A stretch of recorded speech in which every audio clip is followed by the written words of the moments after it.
I think we're live. Hi guys, g'day everybody. Welcome to another week of On the Spot with Flow Power.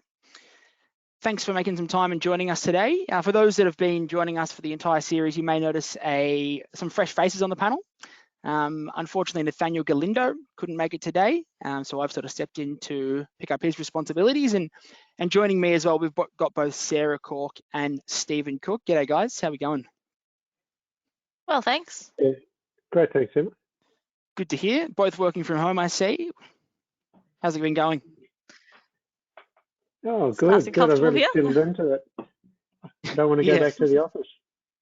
I know. Well, as you can see, I'm in the office here. I don't necessarily trust my home internet enough to run a webinar from home. So Yeah, right. Certainly a risk. Well, I had a power outage this morning for a couple of hours, so I'm very happy to see the power back online for this. Yeah, great. Glad you could join. So yeah, I guess firstly, thanks everyone again for joining us. Obviously, fresh faces. We'll be tuning in ourselves each week though, watching the webinars. And I wanted to say it's been great to see the amount of engagement we've been getting from the audience. So thanks heaps to everyone for popping their questions in the chat and yeah, being so engaged around these topics that we're trying to bring to market. Once again, if you have any questions as we go through today's session, please feel free to pop them in the question box. We'll aim for about a 20 to 30 minute informative session with 10 minutes, 15 minutes of questions at the end. And if we don't get to any of the questions, we'll endeavour to get back to them with an email afterwards. So I suppose for a lot of us, or a lot of the people who are listening now, you guys will be very well familiar with Flow Power. For those tuning in for the first time, Flow Power, we're an electricity retailer. We promote energy management with our customer base, and we really encourage energy users to make conscious decisions about how and when they use energy to not only improve customer financial outcomes, but also to improve reliability in Australia's energy system as a whole. And I guess as an underlying goal as well here at the organisation, we're looking to promote sustainability in the electricity industry in Australia and really assist in the transition to a net zero carbon future. So I suppose, yeah, there's one thing that we wanted to highlight as a way that Flow Power really does promote this transition to a net zero carbon future. Sarah, if you wanted to maybe give us a bit of detail about that. Thanks, Emmett. One of our core offerings here at Flow Power is a VGA, or Virtual Generation Agreement, which is our way of connecting businesses with renewables. You may have heard of a corporate PPA or a power purchase agreement. And essentially, the Virtual Generation Agreement is the way we connect customers of all sizes, and typically a little bit smaller than those who normally have access to PPAs, directly to renewables. And with that, we do get a lot of questions like just how renewable am I, and what claims can I make in the market? I guess today is a good way or a good opportunity to address some of those questions in closer detail. Yeah, that's right. And I suppose we're lucky enough to have a bit of a brains trust in this area with us today, Stephen Cook, who in a previous professional role pioneered a sustainable energy strategy for one of his previous companies. So hopefully, yeah, Stephen, you can give us a bit of background into what is obviously a bit of a minefield for businesses trying to navigate, correct? Yeah, sure. Oh, thanks. I'm not too sure about brains trust, but yeah, certainly a little bit of practical experience in this field.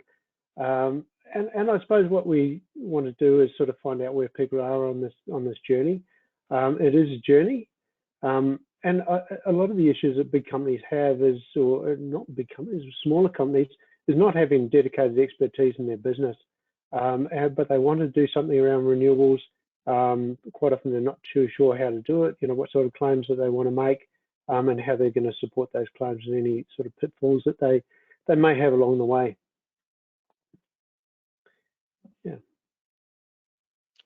Yeah, great. So I think we're gonna start off by, I guess, addressing what a lot of the customers who are tuning in right now are pretty familiar with, the energy matrix.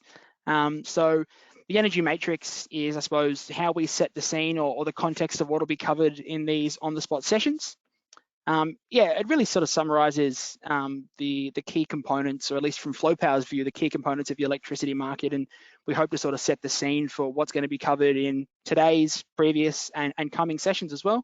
So last week, you would have seen that we were sort of definitely pitched to the right-hand side of this matrix with Nathaniel and Aidan taking us through a customer's load shape, what that means, and demand management. and I guess the underlying message was around FlowPower's price efficiency adjustment and how we can really incentivize end users to think about how they make or how they use their energy, not only to improve, as I said, reliability in the energy system, but also improve financial outcomes as well. Yeah, so for anyone who did miss the session last week, there's always a recording which is sent out on Mondays. You'll get a recording of today's as well.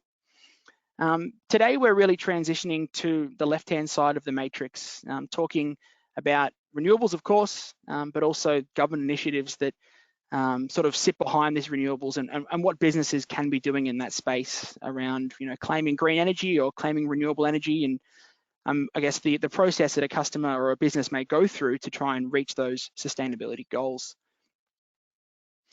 I suppose, Stephen, you'd be well aware that there are some definitely complexities in the renewable claims section, and maybe you can take us through sort of your experience and perhaps also we're going to put through a poll for the existing for customers online to see where they are in the sustainability journey as well. Yeah, sure, Emma. Like you say, there are a lot of complexities in this space. And I think, when a business starts off, they really need to ask themselves quite a few questions about what they want to achieve out of it. So there is a commitment, what's the level of commitment we want to make to this? It can be financial, it can be resources, it can be around levels of reporting. And the next thing is, what is the claim you want to make? Where's the claim going to be used? More broadly, that you want to publicise it and weight that you want to put behind your claims, you really need to start thinking about the assurance behind those claims, and if they're contested, are you going to be able just to substantiate those claims as well? Is it around renewable energy, or are you more focused on reduction in your carbon footprint? And again, the two are interlinked, but they can be quite different. They can manage quite differently as well, and certainly carbon is a little bit more involved once you start making claims around your carbon and carbon reporting, etc. The other part of this is having the tangible link, whether it's solar panels on your roof or a link into projects, whether you want to be talking about, okay, well, I get my solar from here, I get my wind from this project, and it gives you a real and like I say, a tangible link to those projects. And then what's the level of risk? Is there a level of risk in your supply and your cost of energy? Is somebody going to take you to task on your claim? So yeah, look, there's a lot of things for a business to take into account when they start on this journey. But I think I'll say later on, we don't want to create barriers for people. We don't want to make it too hard. We don't want to put people off because it's something that we support, and generally the public is supportive in general. So it's something we want to make easy for people, and it's our job to step them through the process. So look, today we just want to get a feel for who our audience is, who we're talking to, and it might help us pitch it the right way. Like I say, it's a journey. There's people starting off the journey, but then there's quite a few people who are well advanced in the journey as well, and might be making some claims. So questions are, we're doing nothing. We're just starting. I suppose starting thinks that we're serious about this. We do want to make a start. You could be supporting your renewables, or you could be making some claims and reporting against those renewable purchases or your LGC purchases. So we'd just like to get a bit of an idea. People can go ahead. Yeah, that's great. And I suppose it's really key, Stephen, that you and I, both being account managers here at FlowPower, would have seen customers at very different stages of the sustainability journey. We have some customers come to us and say, well, where do I even start with this? Whereas other customers might come to us already knowing how many LGCs they need to offset a particular amount of their consumption. So I suppose, the underlying message here is that it doesn't really matter where you are on your sustainability journey. It's great to see you're thinking about it if you are. And yeah, hopefully we can provide a little bit of guidance as we go through today's session as to how you might be able to take it to the next step, and what you can do to support that growing pipeline of renewable energy in Australia. Exactly. Great. Okay, so we have awesome. So the majority of the respondents are already sourcing renewables, which is amazing to see. The second most voted for was other. So that may mean people are, they haven't done nothing, but they're thinking about it, haven't started just yet. But I guess it's really good to see that there are people sourcing renewables already. And I suppose that really dovetails in pretty nicely into the next slide as to how customers can meet their renewable goals. And when you're sourcing renewables, what does that mean? So yeah, if you're sourcing renewables, typically speaking, there'll be some sort of a certificate or a renewable energy certificate that comes with that. So I'd just like to sort of hand to Sarah here, if I can, to give a bit of a quick overview around renewable energy certificates in Australia. Thanks, Emmett. First, I thought I'd just start with an introduction to renewable certificates for those of the audience who are not yet familiar. Renewable certificates are generated, were created as a government initiative to increase investment into renewable energy infrastructure. By purchasing these certificates, customers can directly support the growth of the renewable industry. Yeah, that's right. I suppose as well, it's really key to note that there are a number of different certificates that are active in Australia. You see that we've highlighted large-scale generation certificates here as being most prominent. Large-scale generation certificates, or LGCs, as we'll probably refer to them as the slides progress, are typically what a customer will be coming into contact with when they're pursuing renewable energy. Other certificates can include certificates generated from smaller scale solar or renewable energy projects, energy efficiency upgrades, or even conversions from gas or electric hot water to solar hot water. All these certificates will typically appear on your electricity invoice under environmental charges, and customers may be used to seeing these as LRET or SRES or ESC charges. We won't go into too much detail today around the other certificates as a whole, and we'll probably focus most of our attention around LGCs. So Sarah, if you want to sort of pick up there and give us a bit of a definition of LGCs and how customers may have come into contact with them in the past. Certainly. As Emmett mentioned, LGCs are large-scale generation certificates, otherwise known as LRECs, large-scale renewable energy certificates, and they're created from, as the name suggests, larger projects above 100 kilowatts, and for each megawatt hour of renewable generation, one certificate can be created. LGCs can be contracted directly from a renewable project, either bundled with energy under a PPA or power purchase agreement, or by themselves. Typically, when they're contracted by themselves, it's referred to as a green strip. And as mentioned previously, FlowPower obviously also have a product called the VGA, or Virtual Generation Agreement, and that allows customers also to contract directly with those renewable sources, either on a black only or energy only basis, or bundled, which includes an LGC component as well. Traditionally, only really large customers have had access to these types of arrangements, which is why FlowPower has come up with this product. And yeah, again, it just allows a larger range of customers to be able to involve themselves in this renewable generation and support the industry. LGCs can also be purchased through the market where they're traded. There's no set price for LGCs, and that price fluctuates based on supply and demand. We've now seen a number of customers inquire with us and are becoming more and more interested in going green and meeting their sustainability targets. And so, yeah, we're excited to be talking about this product, this topic, and Stephen's going to talk to us a little bit more about the process around LGCs and going green. Yeah, thanks, Sarah. Thanks for that. Now, yes, LGCs, it's a mysterious world for a lot of people, and a lot of people don't know where they come from, where they go to. So we just want to step it through the process a little bit easier. So I suppose once you become a renewable energy generator, you register your power plant. So there's normally a nominated person you nominate with the Clean Energy Regulator. So here we've got our power plant, but feeding into the grid, there's your traditional generators or your non-renewable generators. So energy goes into the grid, it's commingled. And one of the questions that we have quite often is, how do I know that I'm getting renewable energy if it's coming out of the grid and there's a mix of energy? So the whole basis for a lot of the assurance schemes, and that we'll get onto later, is creation of attributable certificates. So for every megawatt, like Sarah said, or megawatt hour, we generate one certificate.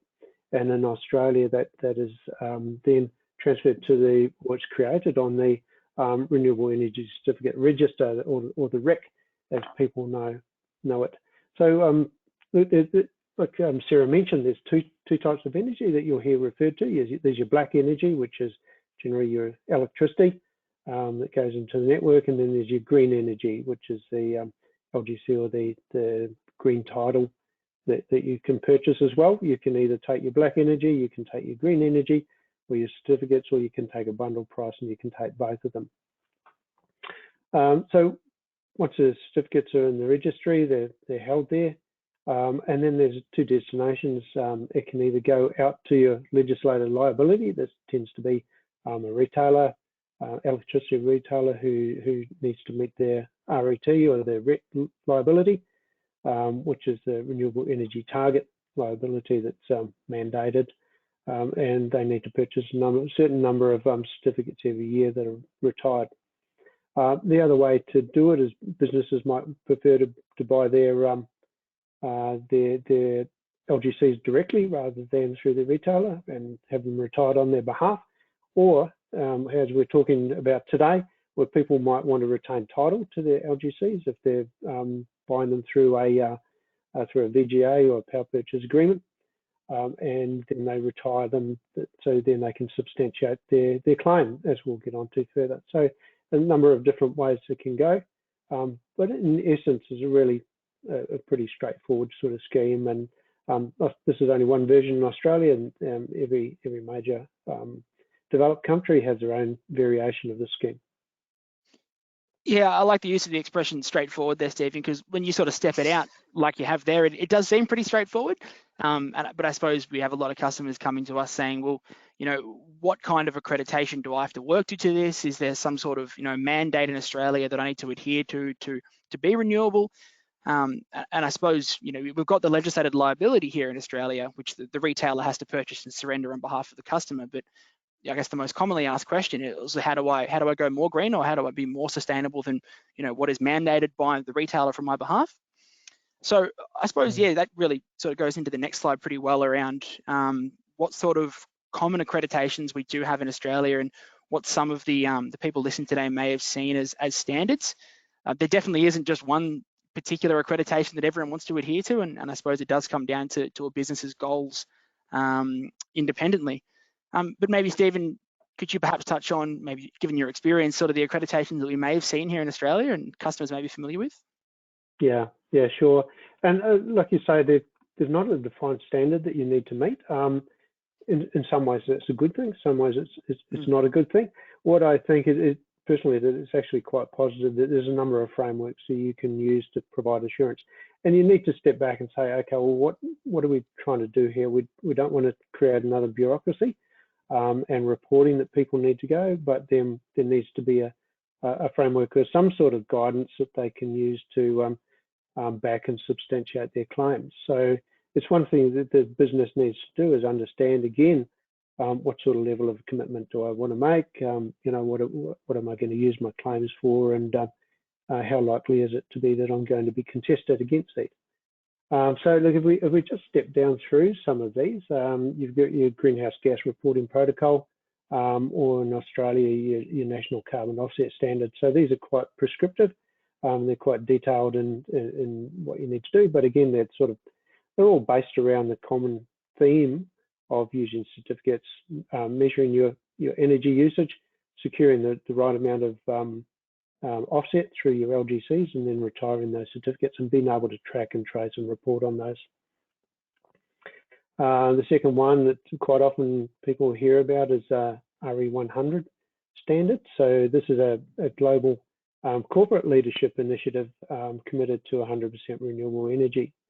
What it does is it tends to band together large corporates and ask those corporates to make a commitment about reducing or increasing the amount of renewable energy in their electricity supply. And as the name suggests, they're really keen for corporates to have a plan to get up to 100% renewable energy, but that might be over an extended time frame.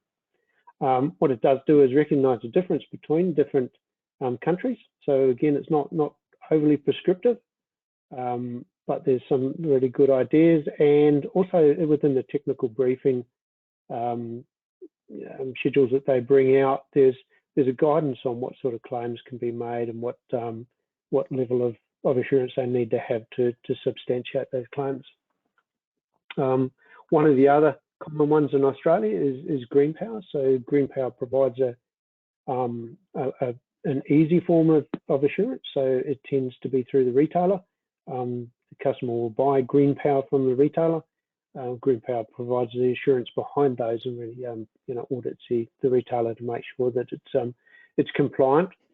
And then there's sector specific organisations. So some of the local councils, for instance, and particularly only in South Australia, would use, say, ESCOSA, which is the Essential Services Commission in South Australia, to just provide, again, some audit process behind those claims, and so they can be validated. So that's just a high-level summary. Obviously, there's a lot more opinions out there, and unfortunately, nothing's really been tested in the course, but they are all designed to provide, again, some confidence when people are making claims and they can be validated. Yeah, it's a really good point, Stephen. And I think as well, you said it earlier in the slide, but it really does hark back to the fact that, it depends on what a customer's wanting to achieve. Ultimately, each individual company is going to have their own sustainability goals, and depending on what their goals are, will really sort of depend upon what accreditation they're looking to adhere to. And I guess what kind of claims they're looking to make as well, which is exactly what we sort of detail on the next slide around the kind of claims that people may have seen in the market, and I guess what actions may have been taken for an organisation to be able to make that claim.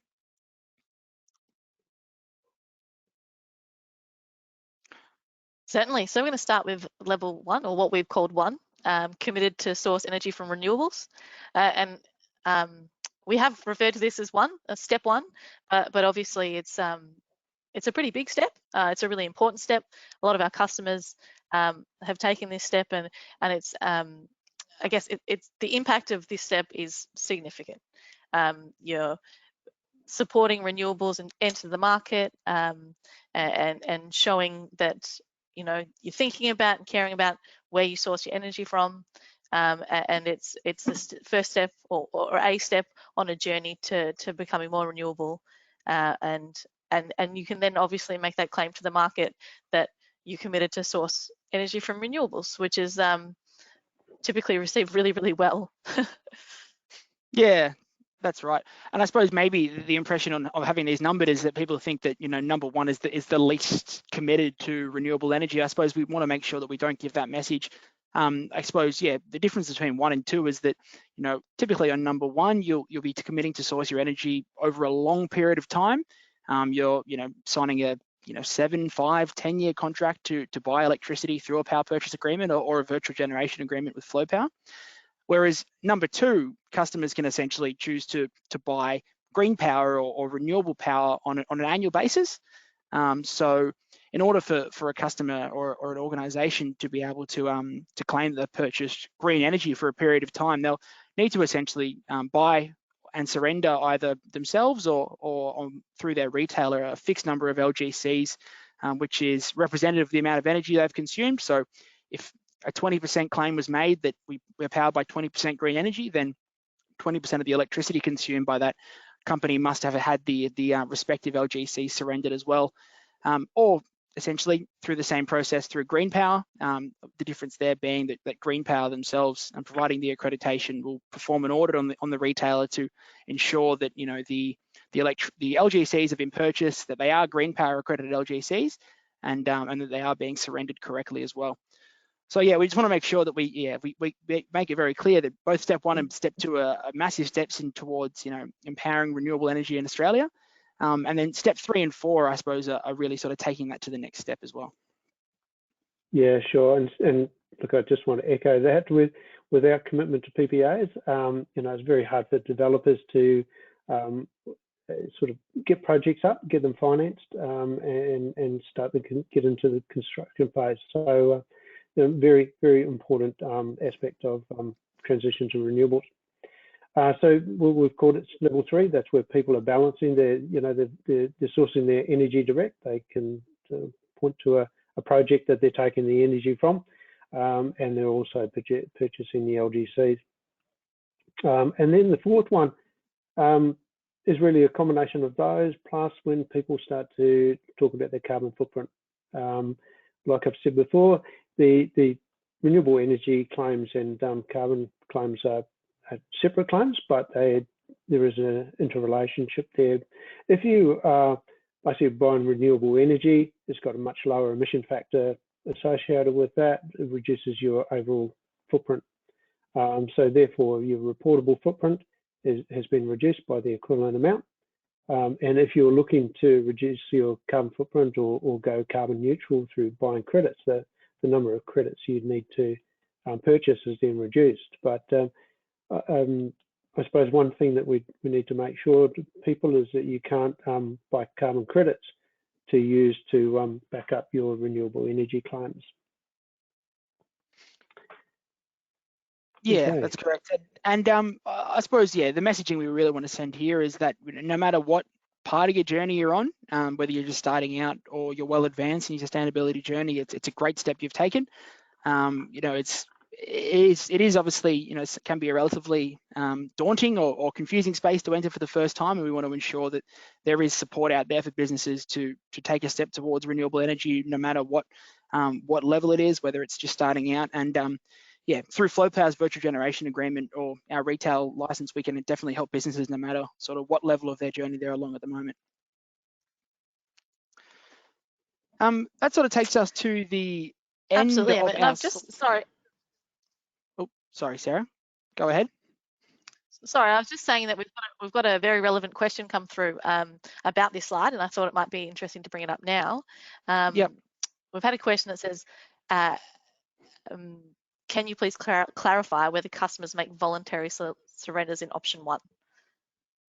And essentially, option 1, what we're referring to here is sourcing a PPA, but with just black only in this circumstance. Option 3 would be both having your PPA energy and LGCs, or a portion or 100% of LGCs, but in option 1, you've got your liability that's being surrendered by your retailer, but you're only sourcing the energy from the renewable source itself.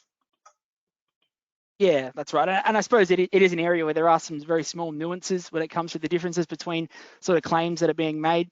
As you've sort of alluded to there, that number 1 claim sort of means you're just matching your energy usage with renewable generation. Whereas obviously, as you've said, that number 3 is you're taking both the black and green component of the PPA also. And I think it's important to look at exactly the way it's worded, committed to source energy from renewables. Is quite different to powered by 100% renewables. So there, as Emmett mentioned, there are nuances, but it's important to make sure you get it right. Yeah, that's for sure. And I suppose we for our customers as well, it's a big focus on us on making sure that the messaging is correct based on what the customer has done. And obviously, for our customers that have made claims, it's always reference back to the position that they're in individually. It's important that the claims are being made, that the claims that are made can be substantiated. And I suppose that's what a lot of customers' concerns are by making claims in this space as well. We've had another question come through here. So it says, can I be 100% renewable as well as carbon neutral? Yeah, maybe Stephen, I can hand that one over to you. Yeah, sure. So like I alluded to, there is a relationship between renewable energy. You can be 100% renewable, and it may have a sort of marginal impact on your carbon footprint, but certainly it will have an impact. If you want to be 100% carbon neutral, most companies will have to rely on buying carbon offsets or carbon certificates. So yes, you just need to look at the remaining size of your footprint and purchase the equivalent number of carbon certificates. Yeah, we've had another really interesting question come through here. Is there, and I'll read it out here, is there a step 5 where the company also produces solar energy on site, and what is FlowPower's role in that step? I think that's a really, really good question, because obviously some customers or some businesses do want to make a commitment on site to reduce what maybe looking at their network charges for their site as well. And I suppose FlowPower's role there is, we would always, encourage customers to look at that. And if there is a view for someone to look at on-site solar or on-site, potentially even wind, but more so typically solar, what FlowPower would then do is we'd essentially, typically size an offtake based upon the residual load that the customer doesn't have coming from their on-site renewable generation already. And to even go a little bit further than that, if the customer is creating LGCs from an on-site solar system, for example, FlowPower can then integrate those LGCs and surrender them on behalf of the customer, so that they're actually meeting those targets. And I suppose you're right, even achieving that sort of step 5, if that makes sense. Yeah, sure. And just because it's behind the meter and the customer owns it, it doesn't mean that it's not a registered power plant. Because registered power station, it qualifies for the LGCs. LGCs can be created. They can retain title to those LGCs, and the LGCs can be retired on their behalf. Yeah, that's correct. We've had another one come here through saying, if I pay for LGCs on my invoice already, am I already buying green power? Good question. We sort of covered that earlier in the slides, that there is a mandated liability for customers to pay for LGCs on their invoice. I suppose it does kind of hark back to what accreditation you're looking to achieve. If this particular question is referring to the Green Power Accreditation Program, then the short answer is no, because I suppose the Green Power Accreditation deals with above and over your mandated liability. So if you wanted to go 100% green power, you'd be looking to purchase 100% of your load plus your mandated liability as well. Whereas if you were, and maybe correct me if I'm wrong here, Stephen, if you're looking to achieve RE 100, they would take into consideration the mandated liability in your invoice. Is that right? RE 100 states that there needs to be an equivalent number of certificates retired to match your load. So it's silent on that because it doesn't recognise local circumstances, so that one hasn't been tested.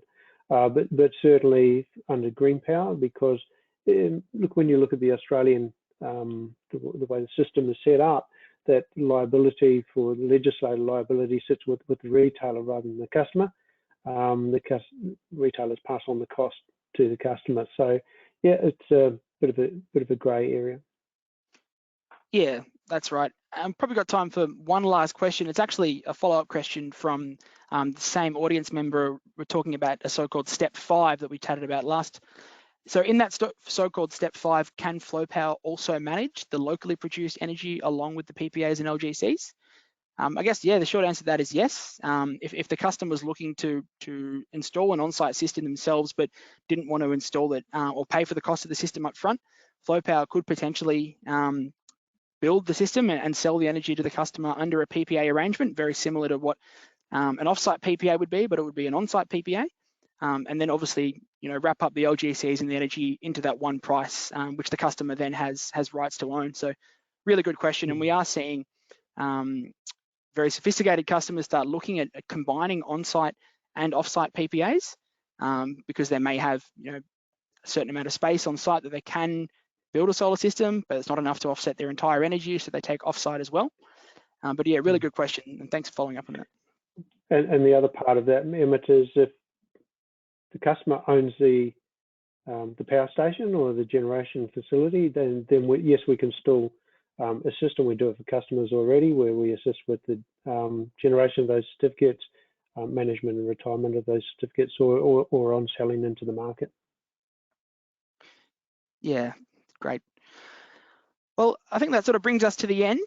Thanks everybody for tuning in for another session of On the Spot. Remind you guys that this is a weekly session, so next week it'll be happening again. Please tune in. And for those that are were unable to attend today, thanks for watching the video if you are. So thanks very much, guys, and we'll see you next week. Thanks for having us. See ya. Okay. Thanks, everyone.